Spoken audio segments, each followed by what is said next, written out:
Boa noite, meu nome é João Moraes e sou caminhoneiro em Pernambuco. Minha história começa em 1999, quando saí daqui com destino a uma construção para entregar uma carga de aço. A viagem foi bastante tranquila como sempre, nunca tive problemas com pessoas ou com imprevistos na estrada.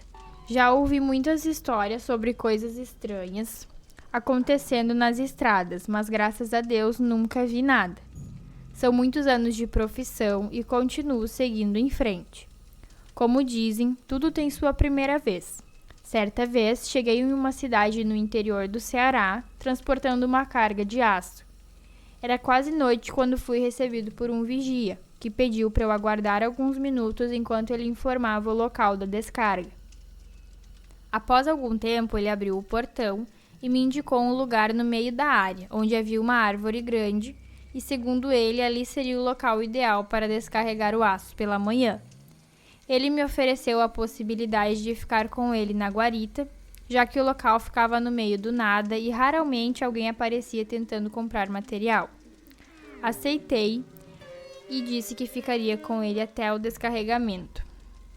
O local onde eu estava era bastante afastado das casas e havia muito mato ao redor, já que seria construída uma empresa ali. O barulho que seria gerado incomodaria bastante se a empresa fosse construída perto de casas. No terreno havia 2 guaritas, uma na entrada e outra no meio, perto de onde meu caminhão estava estacionado. Optei por ficar na que ficava mais próxima do meu caminhão e o vigia concordou. Por volta das 9 horas da noite, fui com ele fazer a primeira ronda pelo local. Fiquei impressionado com a coragem do vigia, que andava sozinho na escuridão, apenas com uma lanterna e um revólver. Não é para qualquer um encarar essa situação. O local era praticamente um matagal, com apenas um muro separado da construção do restante da vegetação. Era quase como um trabalho profissional. O terreno abrigava um poço de água de grande porte, cuja utilização era necessária na construção. Fiquei impressionado com o tamanho do posto. Nunca havia visto um tão grande antes.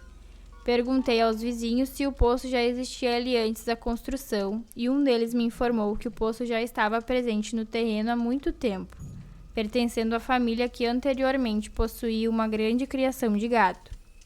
Realizamos uma volta completa pelo terreno e o vigia me acompanhou até sua guarita.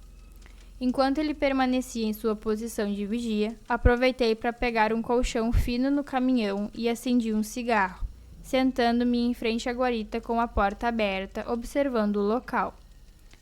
Enquanto eu terminava de fumar meu cigarro, o vigia me fez um sinal com uma luz indicando que algo estava acontecendo na extremidade do terreno. Fui até lá e quando cheguei, o vigia apontou para um homem parado próximo à cerca. Ele estava jogando pedras em frente à cerca, sem se mover e parecia estar paralisado por alguma razão.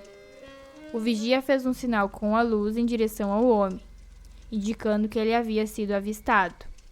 O homem, em seguida, se moveu em direção ao matagal ao lado da construção. Nós corremos em direção a outra guarita para tentar avistá-lo novamente, mas devido à densa vegetação era difícil ver qualquer coisa. Surgiu a possibilidade de que fosse um padrão de comportamento e que pudesse estar relacionado a atividades ilegais.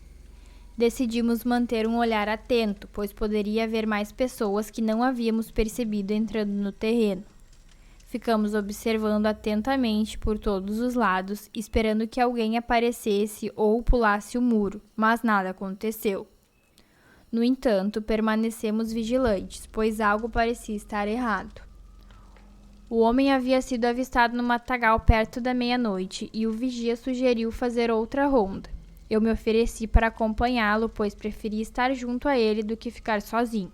Enquanto andávamos, o vigia comentou que achava improvável que o homem que havíamos visto tentaria algo, pois ele já havia avistado quando acionou o sinal de risco na antena.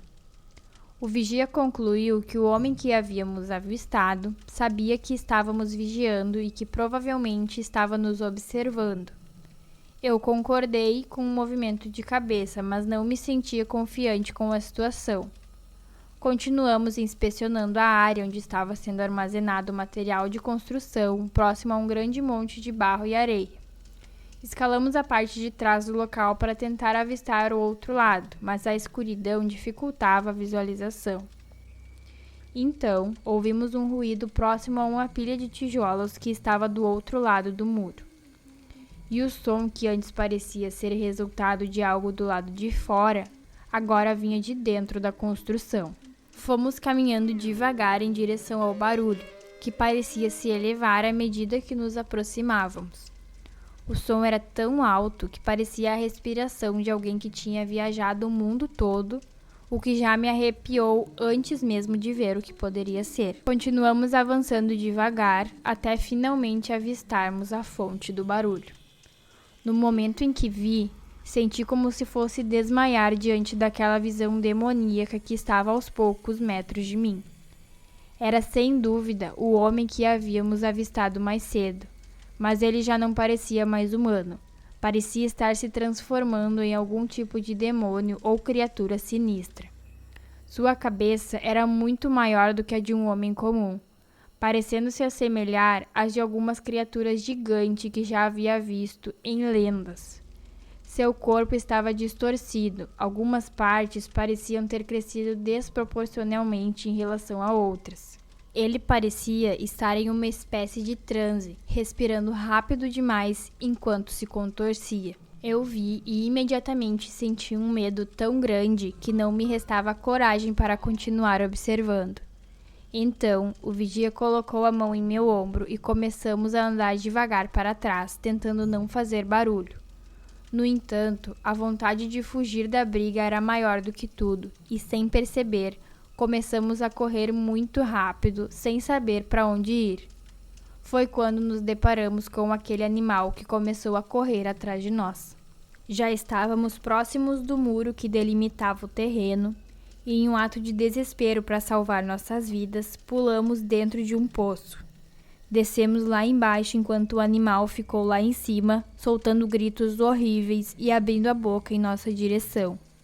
Felizmente, tivemos sorte de encontrar grandes pedaços de madeira nas paredes do poço, nos dando algo para segurar enquanto rezávamos para que nenhum animal descesse até nós.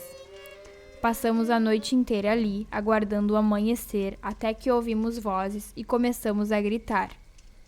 Finalmente, os homens da obra nos encontraram e jogaram uma corda para nos ajudar a subir. Eles pareciam confusos, e o mestre da obra perguntou por que estávamos ali. O vigia explicou a situação e eu confirmei tudo. Os homens não expressaram sua incredulidade, mas seus olhares surpresos denotavam que a história que vivemos era fantástica demais para ser verdade. O vigia pediu demissão imediatamente, recusando-se a passar outra noite naquele lugar. Os homens usaram uma máquina para remover o objeto do caminhão e eu parti imediatamente, esperando nunca mais ter que voltar lá novamente. Provavelmente, esses homens ainda nos consideram loucos até hoje, mas eu entendo que é difícil acreditar em uma história como essa. Não os culpo por isso. Porém, o terror que vivemos naquela noite é real. E até hoje, eu não sei o que era aquela coisa que assombrava a construção.